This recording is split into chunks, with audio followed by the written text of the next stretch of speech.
সমসাময়িক ফুটবলের অন্যতম তারকা নেইমার জুনিয়র যদিও ইনজুরিতে জর্জরিত হয়ে নিজের প্রতিভার সঠিক মূল্যায়ন করতে পারেননি ব্রাজিলিয়ান এই তারকা। তারপরও নিজের চেয়ে হাল আমলের মাত্র 2 জন ফুটবলারকেই ভালো মনে করেন নেইমার।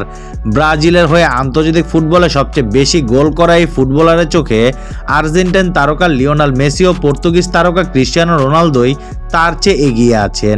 সম্প্রতি দেয়া এক সাক্ষাৎকারে নিজের সঙ্গে বর্তমান সময়ের সেরা কয়েকজন তারকার তুলনায় একথাই বলেন নেইমার।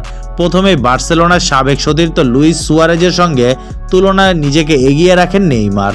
বর্তমানে আল হিলালে খেলা এই তারকা Angel Di Maria, Enrique, Mohamed Salah, Rivaldo, Mbappe এবং ভিনিসিয়াস জুনিয়রের চেয়ে সেরা মনে করেন। স্প্যানিশ ক্লাব বার্সেলোনা ও ফরাসি ক্লাব পিএসজিতে একসঙ্গে অনেকদিন খেলেছে মেসি ও নেইমার। আর্জেন্টাইন বিশ্বকাপ জয়ী অধিনায়ক মেসিকে এর আগেও অনেকবার প্রশংসায় ভাসিয়েছে নেইমার। যদিও রোনালদোর সঙ্গে একই দলে কখনোই নেইমারের খেলা হয়নি, তবে সর্বকালের অন্যতম সেরা এই খেলোয়াড়কে সেরাই মনে করেন ব্রাজিলিয়ান এই তারকা।